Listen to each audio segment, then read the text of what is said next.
platform media sosial apa sih yang sebenarnya paling cocok untuk dipergunakan untuk kampanye? Setiap media sosial itu platformnya memiliki karakteristik yang berbeda-beda. Kita berpikir bahwa siapapun yang berkomentar, siapapun yang nge-share, siapapun yang memproduksi konten adalah kebenaran. Kalau ingin mencari sesuatu yang benar, cari sumber aslinya gitu loh. Kalau mau tahu informasi tentang pemilu, lihat di KPU.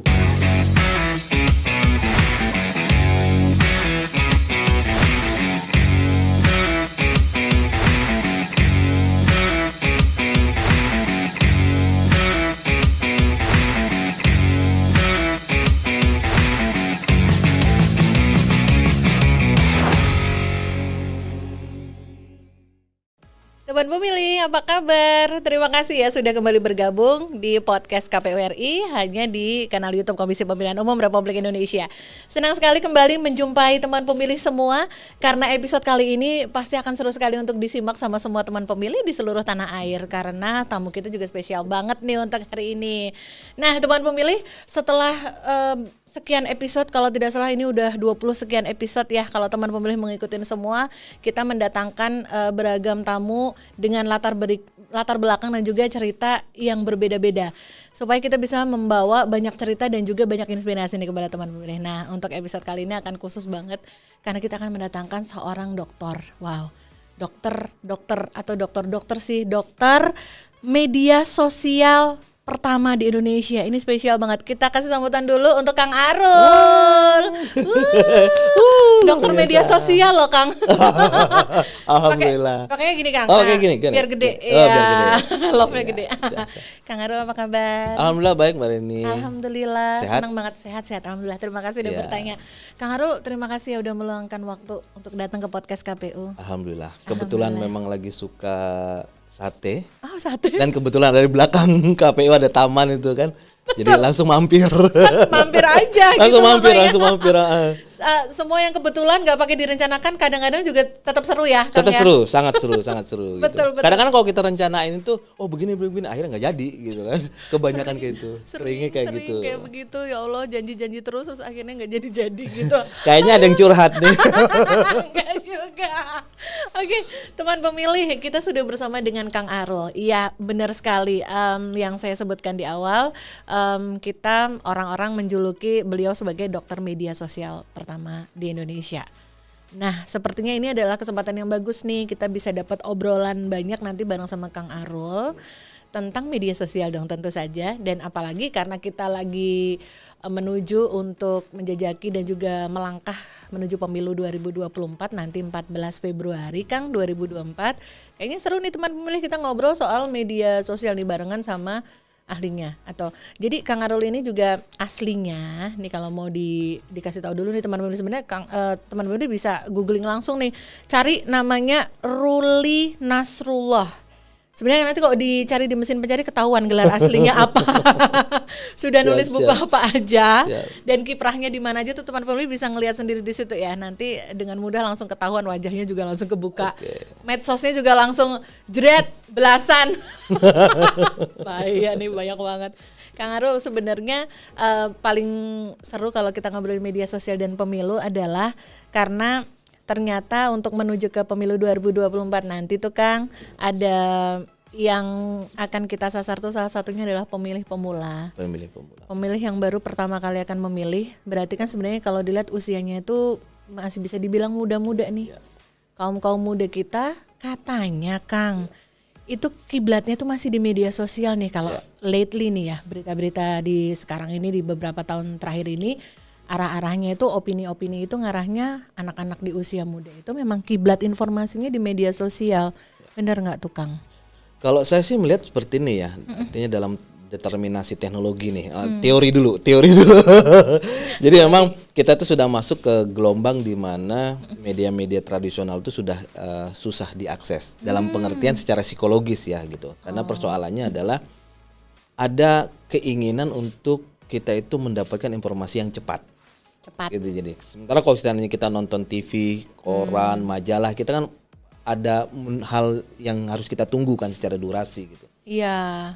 Jadi tidak hanya anak muda sekarang gitu loh. Jadi orang tua juga, remaja juga, dewasa juga, bahkan Orang anak tua kecil. juga, Orang Kang. tua juga sekarang gitu. Jadi kalau seandainya mau tahu nih lagi banjir di mana, orang mereka tinggal ngeliat Twitter, tinggal ngeliat Instagram Ya. gitu kan. Kemudian juga yang kedua adalah pergeseran penggunaan media ini juga dipengaruhi oleh budaya. Budaya.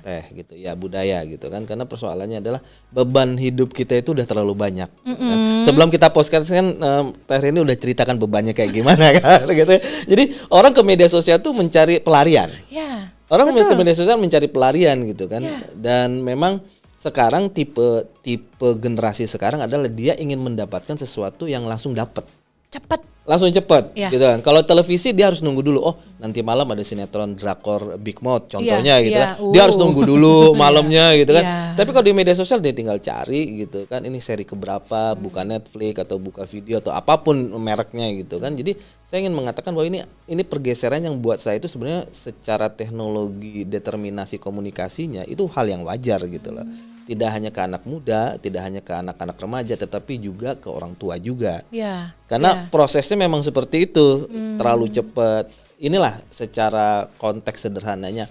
Saya itu kalau nyetir pagi terus ingin mengetahui ini macet atau di mana, tinggal buka Twitter. Ya. Ya, Tinggal buka betul. Twitter terus kita langsung bilang, bro di Sudirman macet nggak gitu kan, di Tamrin macet nggak gitu. Tiba-tiba cepat aja tuh ada yang ngejawab gitu kan, segala macam gitu. Yang kedua juga saya ingin melihat bahwa di media sosial itu kita tuh banjir informasi. Banjir ya, Kang. Sangat banjir. Kita mau nyari Banjir apa loh. aja. Ya. Kita mau nyari apa aja. Mulai dari yang halal, subhat sama yang haram. Semua level ada. Semua level ada Ya. gitu. Tanya operator kita gitu kan. Dia paham itu bagaimana mengakses hal-hal yang seperti itu gitu. Jadi ini yang dikatakan sebagai banjir informasi dan bisa dikatakan ini pasar ide bebas gitu. Pasar ide bebas di mana semuanya sudah masuk ke situ, semuanya bisa dicari. Kita mau nyari apa aja ada. Mulai dari belajar ngaji, Iya. ya belajar kitab-kitab Injil, Dhamma Sastra segala macam ada di situ. Ada gitu semua. kan. Mau konsultasi keagamaan, percintaan, Iya. pendidikan, psikologis, semuanya ada. Iya. Bahkan di internet itu kita bisa mendapatkan cara menyehatkan diri kita sendiri, cara masak, bikin obat herbal sampai saya menemukan cara bunuh diri pun ada di situ gitu. Serem itu ya, Ya, cara buat Iya, bom iya. juga ada. Jadi saya ingin mengatakan iya banyak gitu kan. Jadi saya ingin mengatakan bahwa ini media sosial yang memang pasar idenya sangat-sangat luar biasa, dan uniknya kita adalah generasi yang searching. Searching itu adalah kita hanya ingin mendapatkan apa yang kita mau kok. Iya. Iya, Apa yang kita perlukan? Iya, apa yang kita perlukan gitu kan, dan uniknya adalah generasi sekarang adalah generasi skip. Jadi kalau lu buffering atau tawaran infonya selama 10 detik itu udah nggak menarik, dia akan skip dia. Cari yang lain, cari yang lain, cari yang lain. Cepat gitu. itu loh. Sangat cepat sekarang Iya, gitu. benar-benar.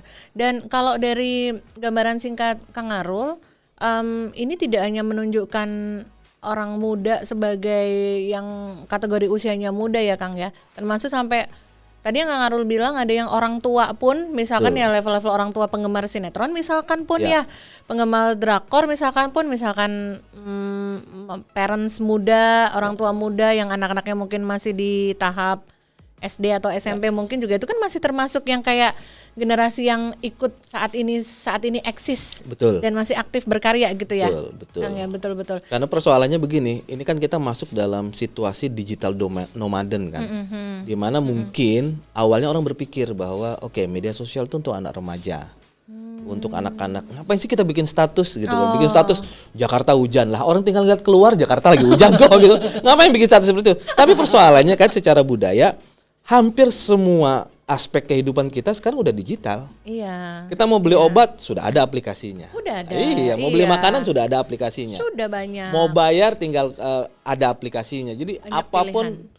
sampai benerin AC, nyapu rumah ada aplikasinya. Jadi membuat tidak hanya orang muda, anak-anak, tapi orang tua juga akhirnya dipaksa gitu kan, untuk bermigrasi dari yang biasanya secara manual gitu kan ke dunia digital gitu kan.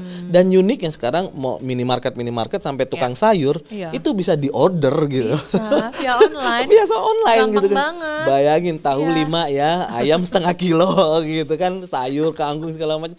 Artinya memang ini sudah dalam posisi budayanya sudah mulai berubah gitu kan. Media sosial dan media internet itu bukan menjadi hanya sekadar saluran saja, tapi udah menjadi kebutuhan yang memang primer untuk manusia gitu. Iya, betul. Taruhlah kalau misalkan masyarakat dengan kategori usia yang udah cukup senior misalkan pun, kalau misalnya tidak terlalu familiar dengan, kita suka nyebutnya generasi Facebook ya, karena mereka tidak familiar dengan Instagram atau Twitter ya.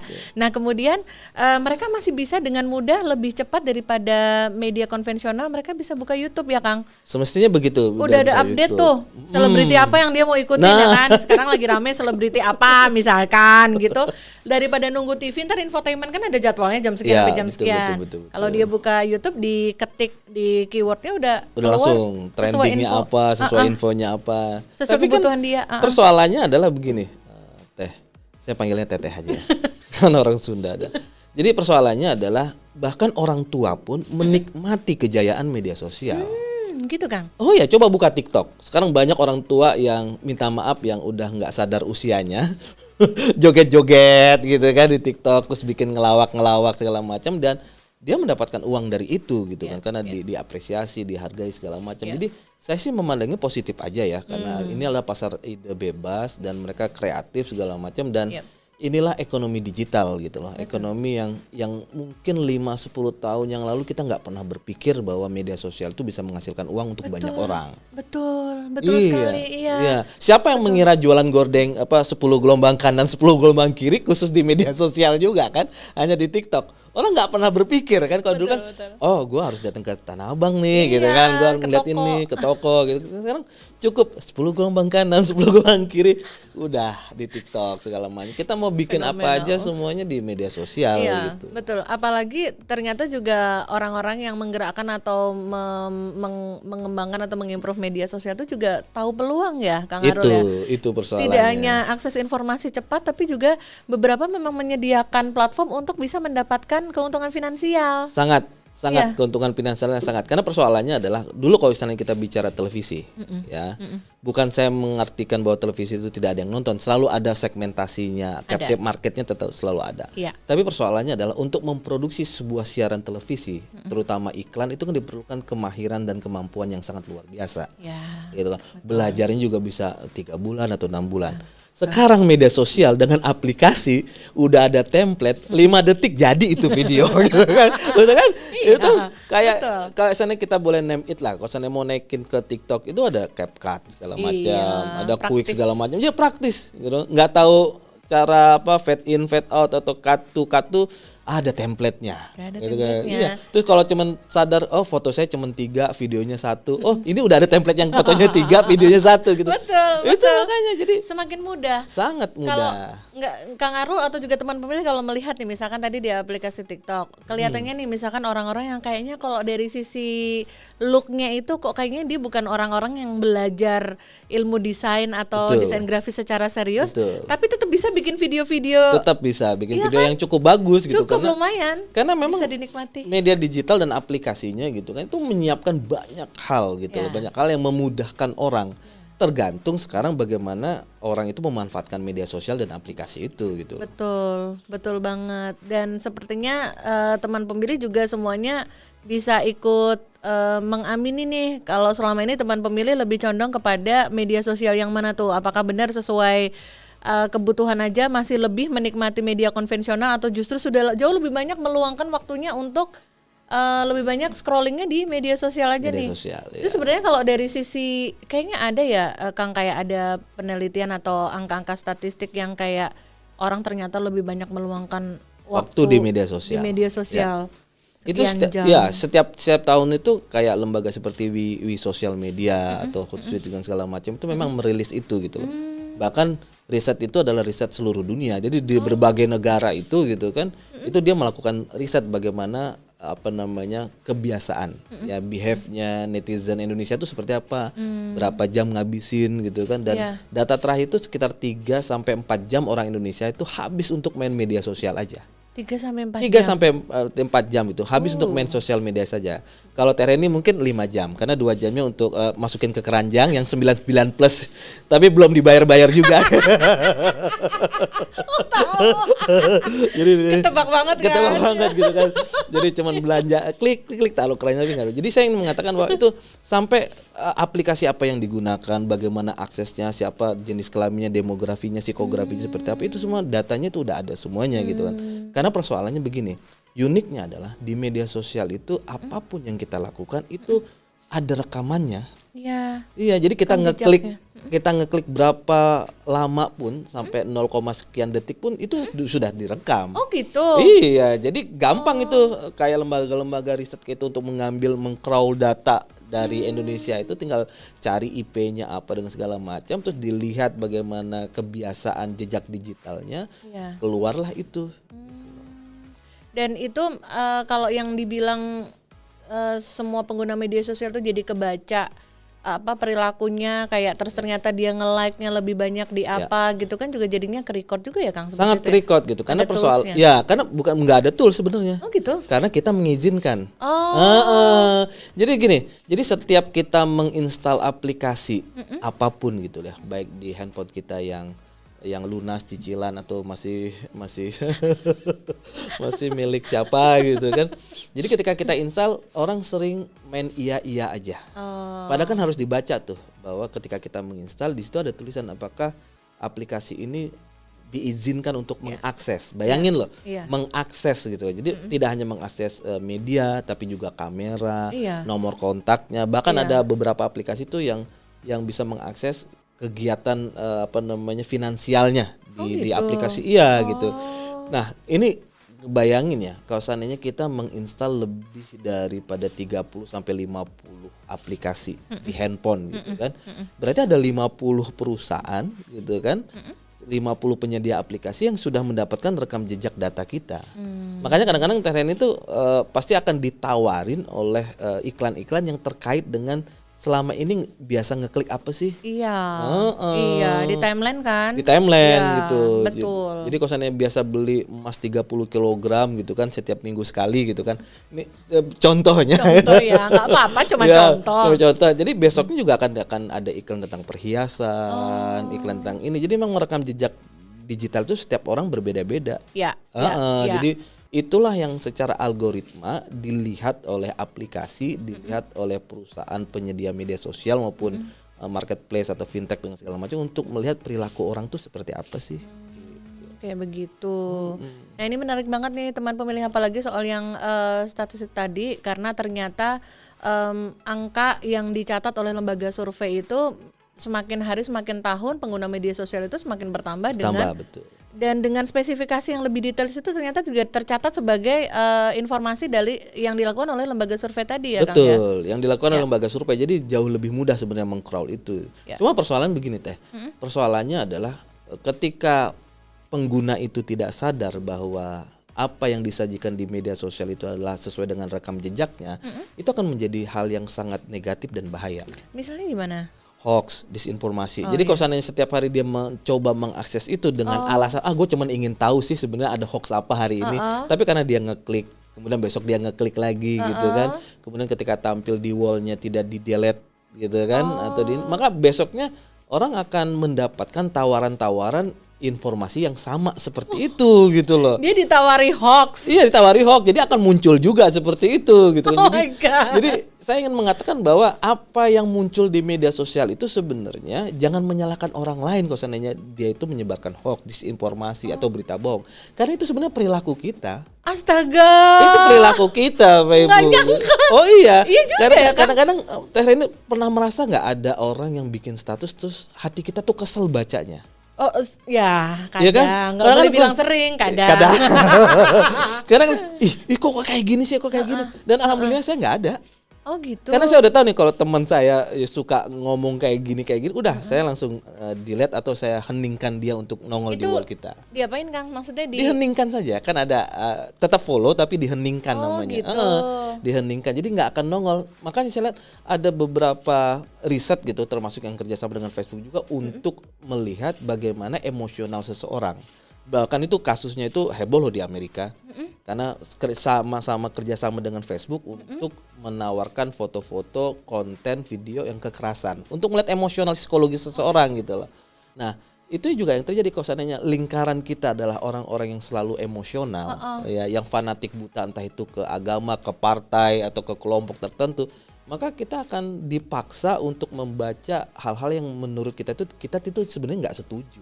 Iya. Gitu loh. Iya. Tapi kita ngeliatnya oke, mungkin di skip, Iya. dilewatin. Padahal Iya. melewatkan itu gitu kan, itu sama saja membiarkan itu ada di dinding kita, Oh, di gitu. media sosial kita. Iya. Jadi sebaiknya kita memang mengambil satu langkah. Betul. Kalau saya sih kita pertama harus mengambil satu langkah bahwa itu kan ada titik 3 di atas sebelah Iya. kanan. Tinggal disesuaikan saja bahwa konten ini tidak sesuai dengan kebiasaan kita, konten ini seperti itu. Jadi ketika banyak orang ribut di media sosial, saya ngeliat Facebook saya aman-aman aja gitu kan. Karena kalau sana ada orang yang sudah mulai ini, ya sudah itu pendapat dia. Berarti pendapat dengan saya berbeda. Saya nggak perlu juga ngeluarin ayat, ngeluarin kitab, ngeluarin apa-apa Nggak usah untuk ngebales ya. untuk ngelurusin dia, kan saya juga bukan malaikat Iya, gitu iya, kan. Saya juga bukan malaikat gitu Iya. yang untuk mengatakan lu salah, biarin aja gitu lah, biarin aja gitu kan. Kalau you gentle, you DM. Jangan mempermalukan orang di status dia gitu kan. Iya. Atau kita ngelawan, lu kalau gentle DM kasih tuh, Mas ini salah, datanya begini. Jangan maksudnya baik tapi di status yang bersangkutan gitu loh. Gitu. Kan orang lain jadi ngeliat Iya, gitu. Iya. Dan satu kalimat diketik oleh seseorang dengan pikirannya tuh santai, kebaca sama orang lain dalam keadaan suasana emosi yang berbeda bisa beda ya Kang. Sangat beda karena teks Iya, gitu kan. Ya, benar. karena teks itu sangat berbeda sekali gitu kan. Coba bayangin kalau seandainya Teh Reni tiba-tiba dapat 2 miliar. Terus saya ngomong, aduh keren ya, dengan senyum segala macam, karena intonasinya terdengar tulus. Iya. Kalau nggak tulus kan, ih keren.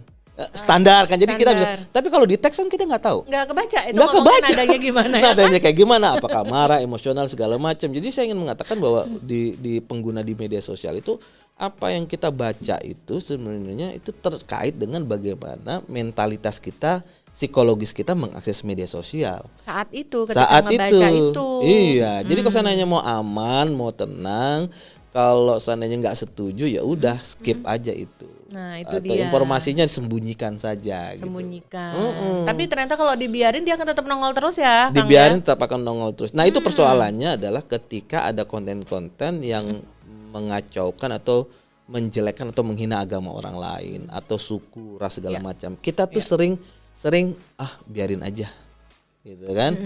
Saya nggak berbicara mereka yang terlalu emosional menjawab status itu, tapi yang paling bahaya buat saya adalah sebenarnya selain itu adalah membiarkan konten itu.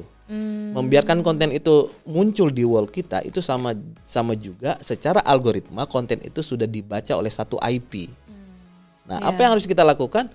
Ada titik 3 di atas, gitu kan? Tinggal klik aja, laporkan.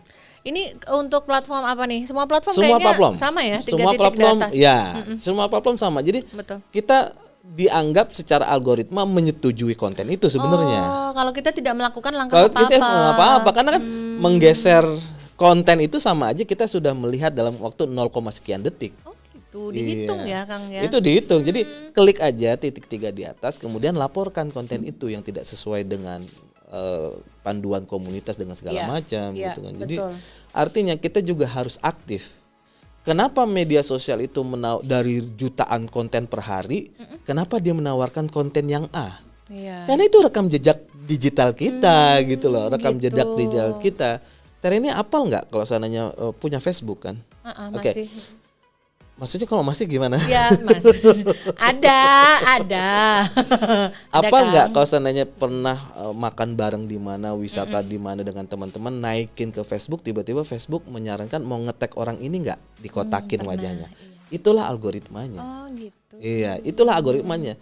Karena kita sering melihat warna biru, gitu kan, maka kita akan dihadirkan oleh iklan-iklan yang cenderung berwarna biru, Luar biasa. konten-konten yang berwarna biru, visual video yang ada birunya juga gitu. Jadi secara algoritma itu apa yang kita buat gitu kan, apa yang kita lakukan selama bertahun-tahun di media sosial itu sebenarnya profiling netizen pengguna media sosial, maka itulah yang akan ditawarin. Profiling diri kita sendiri ya sebenarnya. Profiling diri kita sendiri gitu. Jadi kalau seandainya nanti operator podcast kita sering mengakses gitu kan film-film yang tanpa busana atau apa, maka dia akan ditawari akan konten-konten di-offer. flora dan fauna, National Geographic, Betul. Discovery gitu kan. Jadi Ikan, seperti itu, iya ikan, kan? lumba-lumba gitu kan. Lumba-lumba, ikan paus misalnya. Iya, ya. gitu ya, kan. noted itu. Nah, ini Kang Arul dan juga teman ini seru sekali. Kita akan mengulik lebih banyak lagi bagaimana media sosial ini nanti akan banyak berperan atau kita bicarakan dan berseliweran, apalagi khususnya dalam masa-masa di tahapan pemilu seperti sekarang nih. Ya, teman pemilih jangan kemana-mana ya, tetap bersama kami di podcast KPU RI hanya di kanal YouTube Komisi Pemilihan Umum Republik Indonesia.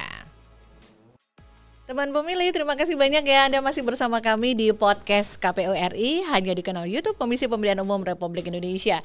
Dan kita masih bersama dengan tamu spesial kita untuk episode kali ini, yaitu sang dokter media sosial pertama di Indonesia. Wow. Wow. Kang Arul, kalau tadi menyambung obrolan kita di segmen sebelumnya, kita mulai masuk kepada obrolan bagaimana sih media sosial ini akan mengambil peran di tengah-tengah tahapan pemilu 2024 nih Kang. Kita kan lagi sibuk terus nih menginformasikan dan mengingatkan teman pemilih semua di seluruh tanah air bahwa nanti kita akan menggunakan hak suara untuk yang sudah berhak di tanggal 14 Februari 2024. Masih beberapa tahun ke depan, tapi tahapan pemilunya sudah berjalan terus nih. Saat ini kita sudah melakukan kegiatan dan juga proses untuk menuju ke penyelenggaraan pemilu tersebut. Belajar dari penyelenggaraan pemilu sebelumnya Kang, sebelumnya kan juga sudah ambil peran nih media sosial, apalagi kalau urusannya hoax ya, hoax, disinformasi yang ada di media sosial itu, kita jadi kepo deh kalau menurut Kang Arul pribadi sebagai person yang memang punya concern besar dalam media sosial, hoax pemilu apa Kang yang paling meresahkan yang pernah terdengar atau lewat di timeline-nya Kang Arul? Ingat nggak? Kalau saya semua hoax itu meresahkan. Gitu ya Kang? Tapi yang lebih meresahkan lagi adalah dua perilaku sebenarnya. Oke, perilaku pertama adalah perilaku logika waktu cepat, gitu kan? Kenapa perilaku logika waktu cepat ini meresahkan? Karena persoalannya adalah semua itu seperti ditangkap oleh netizen waktu pemilu yang sebelumnya ya. Iya. Itu Itu ditangkap netizen sebagai sesuatu hal yang bersifat kebenaran, gitu loh. Karena ini tidak melalui filtering, tidak melalui konfirmasi lagi, kemudian akhirnya sesuatu yang muncul di akun media sosial dia itu linknya itu disimpan, di-share ke WA group atau di-share di akun dia sendiri karena berpikirnya oh ini bener nih gitu. Karena persoalannya mengakses media sosial itu dengan pola dan prinsip logika waktu cepat gitu loh. Tidak ingin mengkonfirmasi, filtering, mencari ini sebenarnya sumbernya asli atau tidak gitu. Nah yang kedua yang paling meresahkan adalah matinya kepakaran gitu loh. Matinya kepakaran. Jadi siapapun di media sosial kan sekarang bisa mengunggah konten, memproduksi konten apapun. Dan paling susah adalah dan paling sulit untuk dibendung adalah mengomentari apapun gitu. Iya, jadi itu dikomentari. Coba bayangin Teh ya, ada saudara kita ataupun sepupu yang nge-share sebuah link terus dia dikomentari gitu loh. Kita kan pasti akan percaya kan? Percaya bahwa nggak mungkin lah sepupu gue yang nyebarin hoax dengan segala macam gitu kan. Nggak mungkin lah orang ini nyebarin hoax, nggak mungkin lah disinformasi. Tapi itu yang terjadi gitu loh. Dengan dua sikap perilaku media sosial, yang pertama logika waktu cepat, yang kedua adalah matinya kepakaran gitu. Akhirnya kita berpikir bahwa siapapun yang berkomentar, siapapun yang nge-share, siapapun yang memproduksi konten adalah kebenaran. Padahal kita diberikan pilihan bahwa kalau ingin mencari sesuatu yang benar, cari sumber aslinya gitu loh.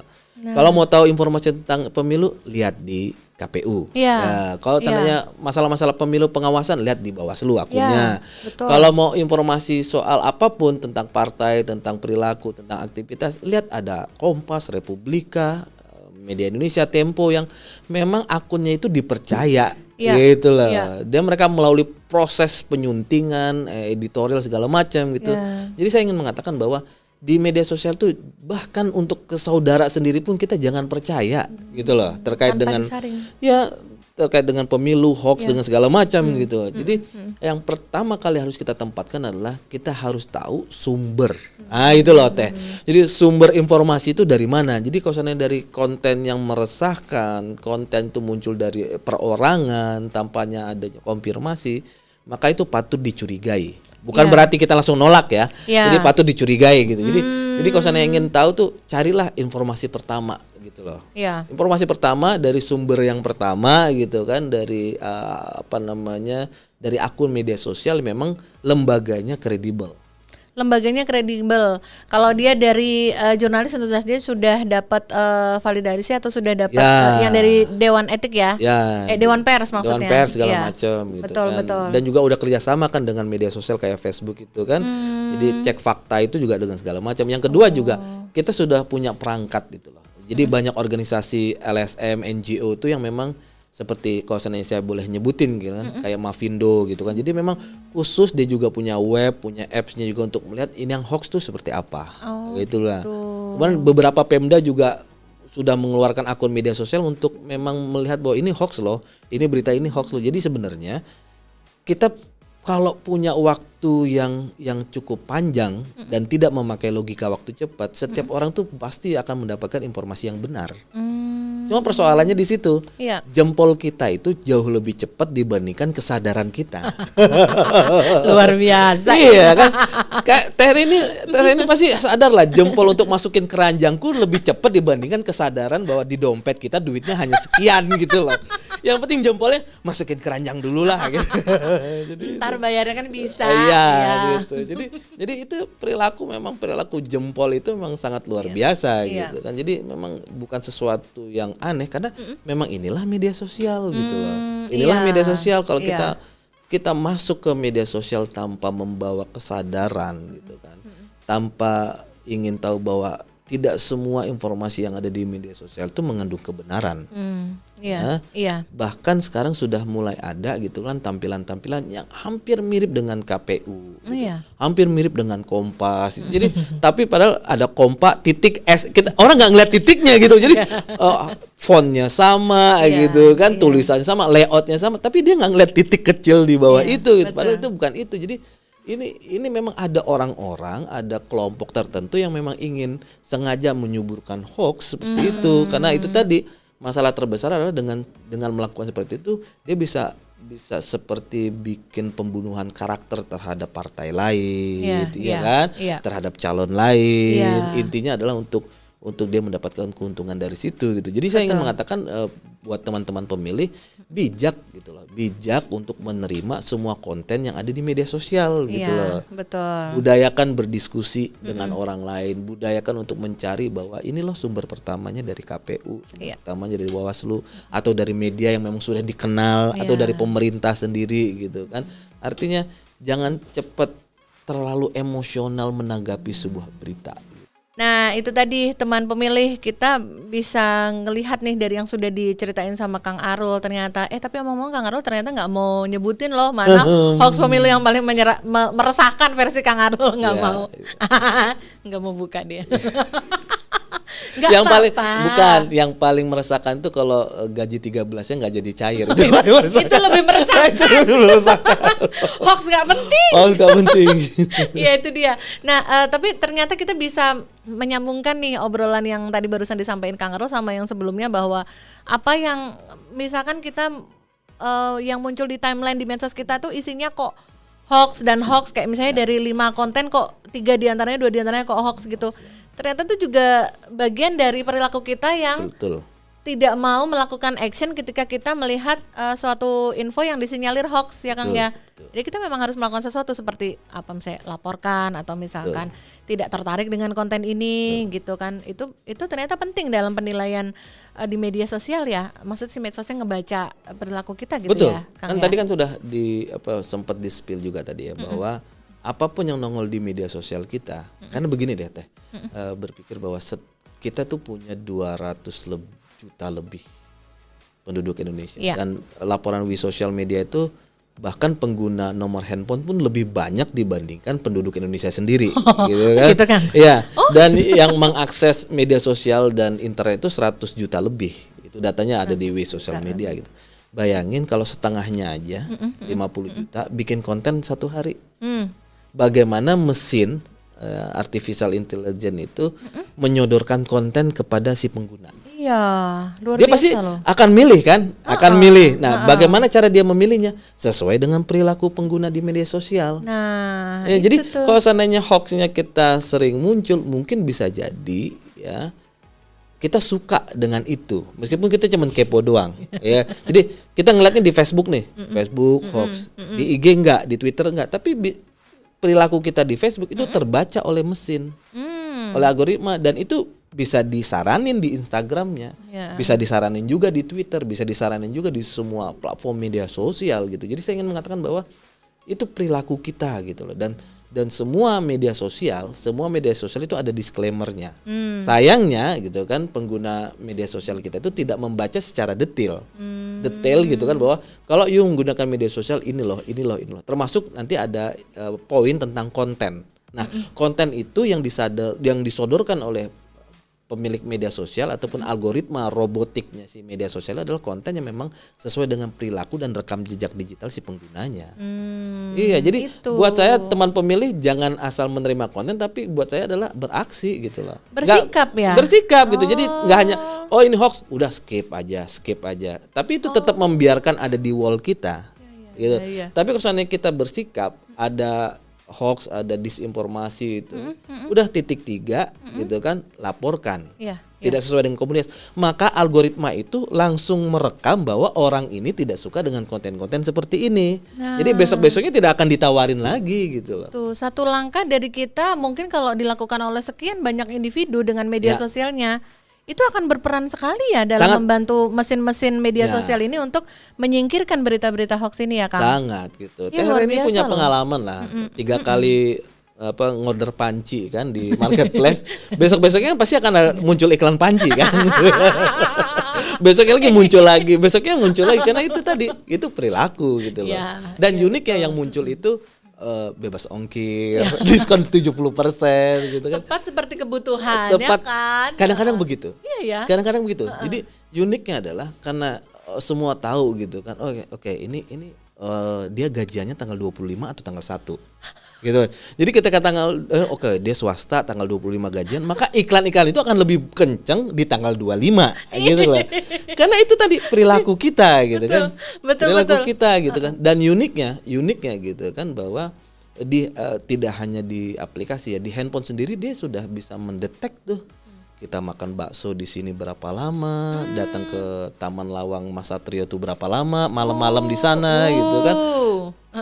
Operator kita senyum-senyum untuk makan sate gitu kan. Ayo siapa yang namanya Satrio teman pemilih, ayo suka sate nggak?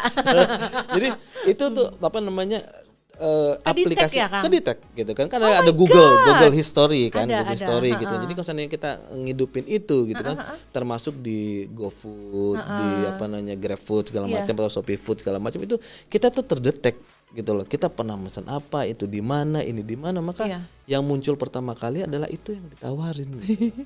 Nah, ini yang katakan bahwa ini sudah masuk tahap ketiga big data yang sangat luar biasa, dan mesin itu bisa memprofiling kita. Ya. Dalam konteks positif itu sebenarnya bisa dimanfaatkan oleh tokoh politik, partai politik untuk mengetahui bahwa sebenarnya target ceruk pasar pemilih mereka itu siapa sebenarnya gitu kan. Dan itu juga bisa digunakan oleh teman pemilih bahwa sebenarnya target yang akan dia pilih nanti ketika pemilih itu siapa gitu. Jadi dua hal ini sebenarnya menjadi sesuatu yang sangat bisa positif dan juga bisa negatif. Iya. Oh, berarti kalau misalkan dibaca, kalau dikaitkan dengan misalkan kebutuhan teman pemilih sebagai calon pemilih nanti di pemilu 2024 nih, Kang. Kalau misalnya nih kita sering-sering search yang kayak misalnya di media sosial kita, taruh misalkan di Instagram atau di Twitter, kita searchnya caleg dengan riwayat yang peduli lingkungan, itu mungkin kita akan sering ditawarin ya, Akan Kang? sering ditawarin seperti itu. Gitu. Akan sering ditawarin seperti itu. Jadi teman pemilih itu harus cerdas juga gitu kan. Jadi isunya apa, ininya apa gitu kan pemilih itu kan yang akan dipilih itu kan mewakili daerah. Ya kan klaster masing-masing gitu. Jadi isu apa yang akan diangkat di daerah itu tinggal dicari oleh teman pemilih semuanya di Google. Tinggal diklik aja atau di media sosialnya, lihat rekam jejaknya dengan segala macam. Jadi sekarang sudah tidak ada lagi yang namanya panggung depan yang memang dibuat sebagai sebuah kepura-puraan. Gitu. Ya, karena rekam digitalnya selalu ada. Kita tidak bisa sembunyi itu. Kalau seandainya dia betul-betul peduli lingkungan, pasti ada pemberitaan online di situ, ada liputan medianya, ada kegiatan-kegiatan dia. Jadi teman pemilih bisa tahu dengan secara detail ini sebenarnya kandidat ini potensinya seperti apa, gitu kan? Aktivitasnya seperti apa, kepeduliannya seperti apa. Ya. Kalau dulu tanpa media sosial kan kita seperti kayak membeli kucing dalam karung saya gitu kan. Jadi kita nggak tahu tiba-tiba namanya ini gitu kan. Oh dia sering nongol di TV nih, udah kita pilih aja gitu kan. Padahal TV itu bagian dari campaign atau iklan campaignnya dia ya. Jadi sekarang kan positifnya media sosial seperti itu. Jadi kita bisa digging, bisa menggali lebih dalam lagi sebenarnya. Oke, kandidat itu seperti apa? Betul. Dan Kang Arul, kita bisa percaya bahwa hampir semua pengguna sosial, saya bilang hampir semua ya, itu memang orang-orang dengan level kekepoan itu cukup tinggi. Jadi artinya ya jangan di stop tuh kekepoannya untuk menggali lagi seperti apa nih karakter dan rekam jejak taruhlah caleg atau partai yang kira-kira bakal kita pilih gitu nanti di pemilu 2024 nanti. Jadi jangan males lah scrolling, jangan males lah searching gitu ya. Pasti kebuka semua ya Kang ya pasti. Kebuka semuanya. Kebuka sekali. Kalaupun orang itu gitu kan tidak mengumumkan sesuatu atau bikin status, bisa jadi teman-teman ketika SD-nya, teman-teman SMP-nya gitu. Kayak Teh Reni kan, saya nggak tahu pakai jilbabnya sejak kapan. Ya kan, mungkin sejak SMA. Tiba-tiba tiba-tiba ada temu alumni gitu kan, SMP, tiba-tiba dinaikin. Ini foto waktu SMP kelas 2 gitu kan, nggak pakai jilbab kan gitu kan. Padahal sudah berusaha untuk menutupi ini aurat segala macam. Tiba-tiba orang lain yang mengunggah. Nah, itu persoalannya gitu loh. Teman tuh kadang laknatnya. Kadang-kadang gitu. Itulah sebabnya kenapa media sosial juga memunculkan fitur yang nggak bisa di-tag itu loh Kang. Iya betul. Iya nggak, ada biar dia nggak ketahuan masa lalu, ya nggak sih? Betul, betul. Tapi meskipun tidak bisa di-tag, kan setiap wajah kan punya algoritmanya. Oh gitu. Iya, setiap tetap mata bisa. Kita tetap bisa. Tetap bisa bocor ya. Tetap bisa bocor gitu. Karena kan persoalannya adalah setiap foto yang naik gitu kan, itu kan pasti ada gambar bit ya. 1 bit titik gitu kan, bytes itu kan 1 dan 0 gitu. Jadi kalau seandainya Teh Reni dengan Teh Rina, gitu. Seandainya Reni dan Rina gitu kan, mirip ya gitu kan. Jadi sering bersama nanti akan dilihat tuh karakter bitnya dalam foto itu. Oh gitu. Jadi ada kemiripan gitu loh. Jadi buat saya sih sebenarnya ketika kita masuk dalam dunia digital itu kita memang harus khawatir sebenarnya gitu loh. Gitu. Perilaku kita, kapan kita ngorder gitu kan, kapan kita diprioritaskan untuk ngambil makanan ini, kapan kita pergi gitu kan. Kemudian mapnya kita kemana saja, berapa lama kita duduk di warung kopi itu, apa yang kita pesan segala macam. Itu adalah profiling yang sangat luar biasa. Iya gitu. loh. Jadi kalau seandainya dimanfaatkan oleh pelaku politik, aktivis politik, partai politik itu bisa mendapatkan pemilih yang sesuai dengan yang mereka inginkan gitu. Termasuk juga teman pemilih ketika ingin memilih kandidatnya dia juga tahu gitu kan sebenarnya gitu kan. Ini kayak gimana sih rekam jejaknya kayak gimana sih? Itulah media sosial. Luar biasa loh. Hal-hal yang bisa kita capai dan bisa kita cari lebih banyak itu ada di media sosial ya kalau kita benar-benar mau memanfaatkan dengan jeli. Ngomong-ngomong Kang Arul, kalau menurut Kang Arul ya, ketika orang mau browsing seorang caleg atau mungkin ya kalau nggak ya caleg sih biasanya karena profil orang-orangnya ya. Menurut Kang Arul pribadi, orang itu akan memilih mencari kejelekannya atau prestasinya sih? Kalau saya sih tergantung. Tergantung ya. Tergantung informasi yang dia dapat. Ya, jadi apa yang dia cari juga. Jadi seandainya masuknya adalah hoax nih, gitu kan, tentang apapun kayak politik identitas, politik sosiologi atau psikologi. Jadi ketika dia nyari hanya untuk mengkonfirmasi bahwa ini tidak benar, maka dia akan mendapatkan sesuatu yang tidak benar semuanya. Oh gitu. Tapi kalau seandainya dia mencari niat awalnya juga untuk menyuburkan informasi yang misinformasi seperti itu, dia pasti akan mendapatkan hal itu. gitu. Iya ya, sesuai apa gitu yang loh. ada di Maui ya sebenarnya Sesuai ya. apa yang ada di Maui gitu loh. Jadi itu permainan media sosial itu tidak sekadar saluran ya, vessel gitu loh. Untuk main media sosial, untuk berjejaring dengan teman-teman, bertemu dengan teman lain, tetapi di dalamnya itu ada mesin yang sangat luar biasa yang bisa mengatur perilaku seseorang. Itu loh yang harus kita Iya. tadi kata Karul, khawatirkan ya, garis bawah ditebelin, khawatirkan ketika bermedsos sebenarnya. Iya. Tidak hanya untuk kita-kita yang bahasanya masyarakat biasa, tapi juga untuk para public figure juga nih. Betul, Ya kan, betul, sangat betul gitu. Karena persoalannya adalah dulu kan media sosial, gue cuman naikin status, bikin status, oke selesai. Tapi akhirnya lama-lama kan muncul penyakit. Penyakitnya apa? Kalau dikomentari. Ih bener. Betul kan? Kalau dikomentari. Nagih kan? Nagih gitu. Ya kan Kang? Jadi kalau udah bikin status, nih naruh HP nih. Heeh. Baru 5 menit, udah lihat lagi. Ada yang komentar nggak? komentar Taruh nggak ya? lagi gitu kan. Terus lihat lagi, ada yang komentar nggak? Jadi itu satu. Kemudian bergerak ke level yang kedua adalah FOMO. Fear of missing out. Missing out. Oh, Nggak jadi mau ketinggalan. nggak mau ketinggalan status gitu. Jadi makanya kan Teh Reni jadi muak menggunakan Facebook karena itu. Anak gue nggak belajar tiba-tiba dapat ranking 1. Iya deh yang paling ranking 1. Gua lagi healing nih, belakangnya menara Eiffel gitu kan. Padahal goyang-goyang pakai green screen gitu kan. Jadi itu tadi, jadi seolah-olah itu karena di level itu adalah orang ingin eksistensi di dunia digital. Karena bisa jadi dalam dunia nyata orang nggak menghargai dia, gitu loh, hidupnya kesepian. FOMO kan seperti itu. Iya. Karena apapun sekarang di media sosial orang akan like kan, Ya. orang akan komen gitu kan. Coba deh, Teh Reni sekarang dalam kondisi bahagia, ketawa, ceria gitu, tidak ada masalah, tabungannya 3M gitu kan. Amin. Mau diaminin juga nggak Kang? Boleh loh Kang ngaminin kata-kata sendiri boleh Kang. Sambil bahagia cobalah bikin status di Facebook. Terus? Tulisannya aku sedang sedih. Maka pasti akan ada puluhan temen yang WA, puluhan orang yang akan pasti tanya gitu, kamu kenapa? Oh gitu. Gitu kan. Cerita dong Teh gitu kan. Ayo kita ketemu padahal lagi bahagia gitu. Karena itu tadi orang sengaja gitu lah di media sosial itu terwakil oleh teks. Sekarang logika gini deh, mungkin operator kita Mas Satrio atau Mas Holis di sini. Ya, gitu kan, hari Teh Reni. episode ini nih Satrio ngetop banget. Oh ngetop ini. banget gitu kan. Pernah nggak ketemu teman yang di rumah sakit gitu kan, lagi pakai selang infus dinaikin ke media sosial? Oh sering sih Kang. Buat apa coba? Buat apa coba? Aku nggak bisa jawab. Untuk buat nunjukin, apa ya? untuk nunjukin, gue lagi sakit nih, jadi dipasang wajah meles segalanya. Buat apa coba? Untuk bayarin harga infusnya. Nggak bisa juga kan? Nggak bisa juga. Perhatian aja. That's why. Ya, gitu loh. Jadi perhatian ada aja. setelah FOMO, orang ingin mendapatkan perhatian lebih. Gitu loh. Orang ingin mendapatkan perhatian lebih di media sosial. Itu levelnya udah beda gitu.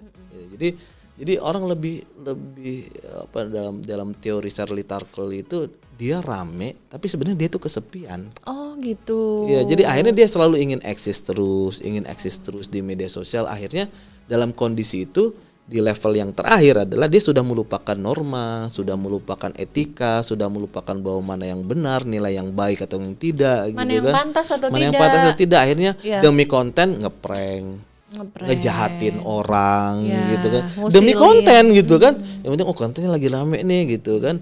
Udahlah kita ngeprank orang, ngasih kantong sampah ke orang lain yang berharap itu adalah daging kurban segala macam gitu kan. Pernah Jadi kan? jadi persoalannya adalah ini dunia yang sangat menarik dan kita sangat terkaget-kaget dengan realitas media sosial, tapi percayalah bahwa di situ ada sisi baik juga ada sisi buruk di situ. Iya, tergantung kita mau menempatkan berada di sisi yang mana. Ya. Mau menggunakan untuk kebutuhan yang baik atau mau semakin meracuni diri dengan melibatkan yang kurang-kurang itu tadi, ya kan? Betul. Kang Arul, setelah kita ngobrolin tentang serunya media sosial yang bakal mempengaruhi dan juga bisa jadi untuk beberapa orang sudah mendominasi atau menyetir kehidupan kita nih, mungkin kalau misalkan kembali ke dalam obrolan menuju ke pemilu 2024, kira-kira masih akan pas nggak kalau nanti KPU sebagai penyelenggara pemilu itu akan juga lebih memberikan informasi banyak kepada masyarakat itu melalui media sosial? Mempan nggak kira-kira? Kalau saya strateginya begini, mungkin karena saya juga kan konsultan digital dan komunikasi ya. Strateginya adalah setiap kita mencoba untuk diseminasi ya informasi, maka teorinya adalah dalam dunia PR itu semakin banyak media yang kita pakai akan semakin banyak juga informasi itu tersebar. Nah, itu konsep pertama ya. Ya. Itu konsep pertama. Jadi semakin banyak media yang kita pakai semakin tersebar. Tapi yang kedua jangan dilupakan bahwa setiap media itu punya karakteristik. Nah, satu-satunya karakteristik yang tidak dibatasi oleh waktu dan tempat adalah media sosial. Dan juga satu-satunya media yang kita bisa mendapatkan data lebih detail adalah media sosial. Karena yang media yang lain tidak pernah bisa mendapatkan itu berapa lama orang tuh duduk nontonin iklan. Betul kan? Tadinya KPU tuh bikin iklan nih 1 menit. Berapa jumlah penduduk Indonesia yang nonton dan berapa lama jumlah mereka yang nonton di detik ke-10, di detik ke-15. Itu datanya nggak bisa didapetin selain di internet dan media sosial. Karena di internet media sosial kita bisa tahu tuh, oh iklan gue nih 3 menit. Nah yang nonton sampai menit ketiga itu berapa banyak, itu datanya ada. Ada ya? Iya, perempuan atau laki-laki, daerahnya di mana, bahkan kita bisa mengclustering, oh ini hanya untuk di Jakarta Utara gitu kan, atau clustering oh ini untuk di Mamuju saja atau di Pontianak saja. Jadi iklan itu targetnya juga sesuai, kemudian dia kapasitas kontennya juga disesuaikan dengan usia yang akan ditargetkan segala macam, dan juga sangat efektif. Sangat efektif. Selain murah. Ya karena media sosial itu sangat murah sebenarnya gitu kan. 50.000 aja kita bisa beriklan. Ngebus itu ya. Ya ngebus itu gitu. Ya. Ya dan korban kan Teh Reni gitu kan, karena bisa membeli barang gara-gara iklan di IG gitu kan, Instagram gitu. Makasih loh. Jadi buat saya adalah sangat efektif sekali menggunakan media sosial sebagai salah satu alternatif untuk menyebarkan informasi terhadap aktivitas KPU. Iya, baik. Itu adalah statement yang berarti sekali, terutama buat kita sebagai penyelenggara pemilu nih. Iya, tentunya harapan kita semakin banyak varian dan juga konten yang kita sebarkan dalam rangka informasi kepemiluan ini mudah-mudahan bisa sampai semua nih ke semua teman pemilih di seluruh tanah air. Nah, kita akan ngobrol lebih banyak lagi di segmen berikutnya karena kita akan kasih kesempatan untuk teman pemilih untuk bertanya kepada Kang Arul nanti di sesi setelah ini ya. Karena itu teman pemilih jangan kemana-mana, tetap di podcast KPU RI.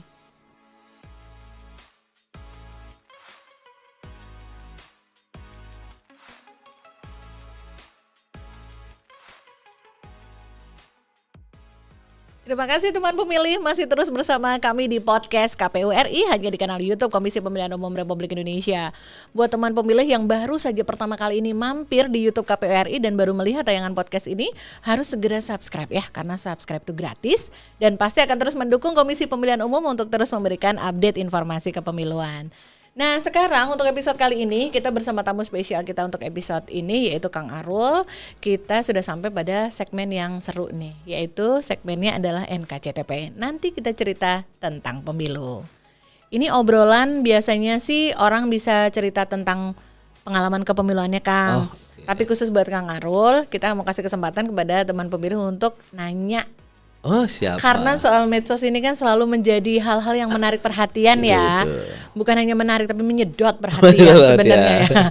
Dinotis terus. Nah kita sudah ada beberapa pertanyaan yang masuk karena tadi kita sudah share di IG story kita. Dan ini sudah ada yang masuk. Yang pertama ya Kang, ada 2 nih yang cocok nih ditanyain sama Kang Arul.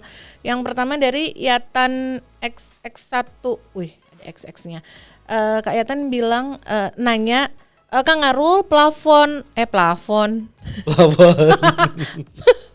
bukan plafon, kok plafon sih, platform. Nggak apa-apa plafon kan, bikin rumah gitu lah. Platform media sosial apa sih yang sebenarnya paling cocok untuk dipergunakan untuk kampanye? Nah, Oke, kalau saya melihat bahwa setiap media sosial itu platformnya memiliki karakteristik yang berbeda-beda. Tapi hal pertama yang harus dilakukan adalah kita ketahui dulu karakter dari follower kita atau subscriber kita. Jadi buat teman-teman kalau saya ingin campaign lihat insight. Lihat di insight tuh wawasan tuh. Jadi di situ Bapak Ibu, teman-teman, adik, abang, mbak, tante, atau semuanya gitu kan. Sisters and brothers gitu kan. Opa gitu kan. Yoni gitu kan. Bisa tahu sebenarnya selama ini yang ikut kita, yang mengkonsumsi konten kita itu siapa gitu loh. Jadi Hal pertama adalah yang perlu diketahui adalah sebenarnya karakter netizen yang follower kita, subscriber kita gitu kan. Itu tuh sebenarnya siapa gitu loh. Oh, gitu. Jadi tinggal dilihat aja gitu kan. Oh, ternyata lebih banyak usianya antara 20 sampai 25. Nah, dari situ bisa dibikin filtering tuh konten apa yang sebenarnya lebih suka dan lebih disenangi oleh gitu loh, ceruk pasar yang akan mengkonsumsi konten itu gitu kan. Gitu. Yang kedua juga jangan diabaikan data. Coba lihat dari semua konten yang dinaikin di media sosial, mana konten-konten yang banyak dapat like, mana konten-konten yang dapat banyak komen, mana konten-konten yang banyak mendapatkan share. Nah, itu adalah data real yang semestinya itu kan diduplikasi gitu kan dengan konten-konten yang lebih segar, lebih baru dengan topik yang menarik, karena itulah yang disukai oleh netizen. Gitu loh. Jadi meskipun kita akan berpikir bahwa oke, Kang Aru, kalau Facebook itu kan sudah mulai ke bapak-bapak dan emak-emak gitu kan gitu. Karena anak-anak mudanya udah bergeser ke Instagram. Nah, akhirnya dari Instagram juga orang udah bergeser nih, karena Instagram itu orang buat jualan sama buat wisata gitu kan. Bergesernya kemana? Bergesernya ke TikTok untuk video yang sekarang apapun bisa gitu kan. Lalu Twitter tetap aja obrolan politik. Meskipun itu kita bisa tuh, di sini kita ngobrolin politik, di sini ngobrolin politik, di sini ngobrolin politik. Asal yang penting buat saya adalah ketahui dulu konsumen kita, ceruk pasar kita itu apa. Dan jangan salah menggunakan fitur. Gitu loh. Fitur TikTok itu lebih banyak orang ngelihatnya adalah video. Terus kita fokus hanya ke foto aja gitu kan, tanpa suara, tanpa teks, itu nggak akan bosen. Terus kita berbicara soal teknologi dengan segala macam, tapi campaign-nya di LinkedIn. LinkedIn itu kan orang buat nyari kerja gitu kan, buat nyari peluang, buat nyari teori-teori pengembangan diri gitu kan, self help dan segala macam. Jadi salah platform gitu kan. Kemudian juga produksi video yang bagus-bagus tapi naikinnya di Twitter. Itu kan jadi bisa naik, tapi kan persoalannya bukan untuk itu gitu loh. Pangsanya memang bukan iya betul. Dibentuk seperti itu konten itu. Terus juga di Instagram naikin konten, tapi linknya itu ada di konten itu. Kan nggak bisa diklik di Instagram kan gitu kan. Jadi nggak bisa. Jadi banyak hal yang harus dipertimbangkan. Pertama memang followernya, kemudian karakter perangkatnya yang memang berbeda-beda, ketahui dulu gitu loh. Jadi buat saya mana yang lebih efektif, itu setiap orang memiliki keefektifan media sosialnya masing-masing. Setiap orang dan setiap platform yang dia punyai seseorang tersebut karakteristiknya pasti beda-beda. Sangat beda, sangat beda antara calon A dengan calon B, meskipun followernya sama, gitu kan, subscribernya sama, tapi karakter yang subscribe itu berbeda semuanya. Gitu. Ini hal baru nih untuk sama-sama kita ketahui ya, teman pemilih ya. Jadi atau secara sederhana deh, saya kasih spill ya, buka aja Twitter Map lah. Twitter Map itu kalau misalnya kita buka, masukin akun kita bisa tahu tuh follower kita yang di Pulau Jawa tuh sekian persen, di Sumatera tuh sekian persen, di Kalimantan sekian persen. Kalau kita klik lagi, di Kabupaten Kepulauan Seribu sekian persen, di Jakarta Utara sekian persen. Jadi salah satu website itu bisa kita tahu sebenarnya follower kita berasal dari mana. Atau di business.facebook.com dibuka aja, kita bisa tahu tuh karakter usianya, demografinya seperti apa. Artinya itu data yang semestinya selama ini mungkin diabaikan oleh para kandidat ataupun aktivis politik atau partai politik, tinggal dipergunakan saja gitu. Jadi tinggal diaktifasi sih sebenarnya. Itu satu langkah yang sebenarnya lebih memaksimalkan fungsi dari setiap platform itu tadi ya, untuk kepentingan kita semua pemilik akunnya. Betul. Itu betul. Thank you ya Kang sudah merespon pertanyaan pertama ya. Nah ini ada lagi nih Kang. Dapat hadiah umroh atau apa ini? Brosurnya. Diaminkan dulu. Amin. Diaminkan sama semua teman pemilih itu kan siapa tahu diijabah ya kan. Amin ya Kang ya. Pertanyaan kedua nanti disimpan dulu harapannya mau didoain apa Kang. Oke, pertanyaan kedua dari Kak Antomar 72 ya. Pertanyaannya adalah, kalau tadi bicara pertanyaan pertama tadi nanya tentang platform apa yang paling efektif atau mempan buat kampanye. Kalau ini yang kedua adalah konten apa sih Kang yang paling relate sama netizen zaman sekarang? Mungkin dalam konteksnya ini si kakak yang nanya ini, kalau dia adalah seorang caleg yang mau menginformasikan, memperkenalkan dirinya. Jadi yang paling mempan itu konten-kontennya bentuknya apa, Kang? Ini persoalan media sosial. Persoalan media sosial adalah tidak ada satupun rumus yang mengatakan bahwa konten ini efektif. Oh gitu. Tidak ada. Oh gitu. Setiap orang yang pernah FYP, pernah trending topik tidak bisa mengulang itu 2 kali, 3 kali, 4 kali atau 5 kali sampai seterusnya. Nggak pernah ada. Gitu. Iya, nggak akan pernah ada gitu kan. Pernah denger nggak lagu kayak Dil Tekedal gitu ya, kayak gitulah gitu kan. Iya, gitu iya. kan. Ketika dia bikin konten yang baru lagi itu bisa jadi tidak FYP, tidak trending. Atau Kopi Susu yang lagunya Runtah itu kan. Oh iya. Ketika nyanyi lagi mungkin yang lain bisa jadi tidak trending lagi gitu kan. Jadi beberapa yang trending itu, beberapa yang viral itu bukan persoalan tidak bagus kontennya, tapi persoalannya adalah ini adalah media sosial yang bisa jadi hari ini disukai oleh netizen, Ya. bisa jadi nanti malam berbeda juga yang disukai oleh netizen. Gitu. Loh. Ya, Jadi pertimbangannya sebenarnya banyak juga, mulai dari momen gitu kan. Bayangin kalau seandainya tiba-tiba semua 9 pokok harga naik. Orang lebih konsentrasi melihat 9 pokok itu kan kontennya, tiba-tiba kita datang dengan konten yang joget-joget yang nggak masuk gitu. Iya. Jadi momennya nggak pas. momennya Iya. sangat tidak pas gitu. Jadi buat saya adalah konten apa yang paling bagus adalah konten jujur aja gitu loh.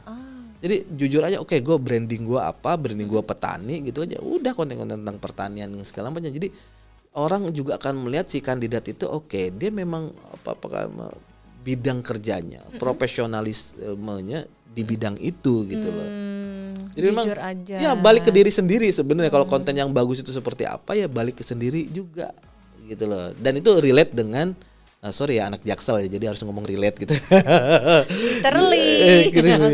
jadi relate dengan jawaban yang pertama tadi. Jadi kita tahu sebenarnya kekuatan kita di mana, kita tahu audiens kita berapa, demografinya, psikografis dan sosiografisnya. Nah, tinggal kita olah aja kontennya seperti itu, gitu kan. Artinya saya ingin mengatakan bahwa siapapun sebenarnya bisa bikin konten, siapapun bisa melihat konten itu oleh netizen, gitu kan. Tapi yang paling penting adalah buat ini menjadi sesuatu yang serius. Iya. Karena strateginya adalah jangan dikira orang main media sosial itu tidak punya kesibukan. Ya kan, jangan dikira yang main media sosial itu statusnya hanya orang biasa saja. Iya, enggak ya. Kan, mulai dari minta maaf kalau saya bilang profilnya hanya penjaga gerbang sekolah sampai direktur dan komisaris dan profesor segala macam, sekarang mainnya media sosial. Iya, punya akses untuk melakukan itu. Punya akses untuk melakukan itu. Jadi kalau seandainya melakukan ketidakjujuran dalam berkampanye gitu kan, bisa jadi nanti orang kan, hey, gue tahu lo gitu kan. Lo inget nggak pernah ini? Gitu kan. Jadi ya sudah, balik aja kepada diri kita, branding kita seperti apa, itu yang dilihat gitu. Karena persoalannya adalah ini dunia yang siapapun bisa speak up. Iya. Ya kan, beda dari dulu kan, siapapun bisa speak up sekarang. Siapapun bisa menjatuhkan orang, bisa meninggikan orang gitu kan. Jadi berhati-hatilah di media sosial gitu kan. Pergunakan konten yang jujur gitu kan, tidak dimanipulasi gitu kan. Kalau manipulasi ya selfie boleh lah, manipulasi agak putih-putih dikit gitu kan, boleh lah. Karena lancip gitu. Lancip gitu kan, itu masih dalam taraf yang wajar gitu kan. Betul. Karena orang seneng kayak gitu loh, bahwa orang tuh seneng, gue petani ini, nasib gue gimana nih kalau seandainya gue milih orang yang nggak suka pertanian, nggak suka nasib rantai jual belinya seperti apa. Jadi ketika isu itu tepat gitu kan, saya yakin itu akan dimakan oleh netizen gitu. Istilah saya dimakan gitu ya. Iya, dicerna. Betul. Oke, Kang Arul, thank you sudah merespon ya pertanyaan dari kakak tadi. Ini sepertinya juga akan mewakili banyak ketanda tanya atau keingintahuan netizen juga. Oh, ternyata fakta-fakta yang dimiliki oleh pakar media sosial itu atau komunikasi digital itu ternyata faktanya seperti itu ya. Mudah-mudahan ini bisa banyak memberikan insight ya kepada semua teman pemilih di seluruh tanah air yang ikut menyaksikan podcast ini. Jangan kemana-mana ya teman pemilih, tetap di podcast KPU RI. Teman pemilih, terima kasih banyak ya masih terus bersama kami di kanal YouTube Komisi Pemilihan Umum Republik Indonesia untuk podcast KPU RI. Untuk episode kali ini yang kita beruntung banget bisa kedatangan seseorang yang dijuluki sebagai dokter media sosial pertama di Indonesia, Kang Arul. Kang, thank you loh obrolannya tadi. Beberapa waktu kita udah ngobrol seru banget, dan sebenarnya walaupun kita ketawa-ketawa tapi obrolan yang bisa kita sarikan dari Kang Arul itu luar biasa, bisa memberikan banyak insight untuk teman pemilih. Thank you banget ya Kang Arul, dan sebelum kita sudahi dulu podcast episode kali ini, Kang Arul kasih pesan dong untuk semua teman pemilih di seluruh tanah air, kira-kira apa nih sebaiknya yang bisa disikapi oleh teman pemilih dalam menghadapi pemilu 2024 nanti, khususnya dalam ranah media sosial. Oke, buat teman pemilih di podcast KPU RI, pertama adalah bersabar, dan bersabar. Oke. Gitu, Kang. Ya, karena persoalannya pertama bersabar untuk melihat media sosial, tidak menerima begitu saja informasi yang disebarkan di media sosial. Yang kedua adalah bersabar untuk meluangkan waktu gitu loh, mencari kebenaran konten media sosial. Kemudian yang ketiga adalah bersabar untuk memilih apa, siapa, bagaimana, dan efek dampak yang akan diterima oleh teman pemilih ketika memilih seseorang atau partai politik. Wow, Oke. 3 sabar ya. 3 sabar. 3S, iya. 3S. Kelihatannya sabar, tapi memang hal yang harus dilakukan di balik itu effortnya pasti luar biasa. Sangat luar biasa. Ya, Kang, sangat ya. luar biasa. Oke, karena satu, kalau seandainya saya boleh berfilsafat gitu kan, satu pilihan oleh teman pemilih itu sangat menentukan bagaimana bangsa kita ke depan. Iya, setuju banget. Jangan disia-siakan hak pilih yang sudah dimiliki sama teman pemilih semua gitu. Jadi tetap gunakan kesabaran yang luar biasa, apalagi ketika menghadapi hempasan hoax yang ada di media sosial, pasti tidak sedikit dan pasti juga akan menguji kesabaran banget ya Kang. Sangat ya. Sangat. Satu-satu yang dilawan itu adalah ketika hari belanja nasional. Itu nggak bisa ditolak tuh. Itu mah gampang, Kang. Itu yang seperti itu mah gampang bisa dihadepin. Iya, Tinggal cek isi saldo, Iya. mampu apa enggak.